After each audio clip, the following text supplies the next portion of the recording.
జై బోలో గణేష్ మహారాజ్కి వినాయక చవితికి సంబంధించి సెలబ్రేషన్స్ అయితే ముందే స్టార్ట్ అయిపోయినాయండి. దానికి సంబంధించి మా ఈదులో అయితే మా ఇంటి ఎదురుగుంటేనే రాట్ని అయితే నిలబెట్టడం మొదలెట్టారు. ఇది లాస్ట్ ఇయర్ కూడా చాలా అంటే చాలా బాగా చేసామండి. పందిరి అది వేసి ఈ ఇయర్ కూడా చేయకూడదు అనుకున్న నైట్ వరకు కూడా వర్షాలు అవి అని, కానీ మార్నింగ్ ఇదిగోండి మా కమిటీ కుర్రోళ్ళందరూ కూడా నిశ్చయించుకొని ఎలాగైనా ఈ ఇయర్ కూడా మనం ఖచ్చితంగా పందిరి అయితే వెయ్యాలి అని అనుకుని ఎలాగైతే నేను సాధించారండి. మార్నింగ్ మా అమ్మగారు అందరిని కూడా పిలిపించి రాట్ని అయితే నిలబెట్టి పూజలు అన్నీ చేయించి ఇదిగోండి మా వాళ్ళు తాంబూలం ఇదిగోండి వీళ్ళందరూ మా కమిటీ కుర్రాళ్ళు తాంబూలం అది ఇచ్చి చాలా అంటే చాలా బాగా చేశారు.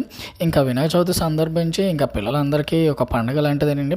సంవత్సరం అంతా డబ్బులు దాచుకొని ఎలాగైతే పెద్ద బొమ్మ పెట్టాలి, ఆ వీధిలో కన్నా మన బొమ్మ పెద్దగా ఉండాలి అని చాలా అంటే బాగా చేస్తారు. ఇంకా మా పిల్లలతో అయితే నవధాన్యాలతో వాటితో పూజలు చేయించి బాగా చదువుకుంటారా బాబు, బాగా దండం పెట్టుకుంటే మంచి ఉద్యోగం రావాలని మా అమ్మగారు అదుకుని మెయిన్ మా అమ్మగారేనండి. మొత్తం 9 నుంచి 11 రోజుల వరకు కూడా మా అమ్మగారు పొద్దున్న సాయంత్రం ఆవిడే చూసుకుంటారు. ఇంకా మా కమిటీ కుర్రాళ్ళు అయితే కొబ్బరికాయ కొట్టి ఆరతి ఇచ్చి మొత్తం ఎలాగైతేనే స్టార్ట్ చేశారు. ఇంకా ఈ ఇయర్ కూడా బాగా చేయాలని నిశ్చయించుకున్నారు. 10ంటికి అయితే చందాలు దండుతా అన్నారు, కానీ వర్షం కూడా అలానే వచ్చేస్తుంది. ఇంకా నన్ను రమ్మన్నారు, కానీ నేనైతే స్నానం చేయలేదు. కానీ పోనీలే ఈ వీడియో తెస్తే పాప మా కమిటీ కుర్రాళ్ళైనా హైలైట్ అవుతారని అనుకున్నాను. ఇంకా ఈ ఇయర్కి సంబంధించి బొమ్మ ఎలా కొనాలి, అసలు ఎలా చేయాలి ఏంటని ముందే మా వాళ్ళు అయితే స్ట్రాటజీలు పెద్ద స్ట్రాటజీలు వేసారండి. లాస్ట్లో అయితే మేము ఎటువంటి స్ట్రాటజీ లేదు, అలా చిన్నగా స్టార్ట్ చేసాం. ఏకంగా మేము భోజనాలు పెట్టి అంత స్టేజ్కి అయితే వినాయకుడే తీసుకెళ్ళాడండి. ఈ ఇయర్ కూడా ఇంకా బాగా సక్సెస్ఫుల్గా అవ్వాలని మేము కోరుకుంటున్నాం.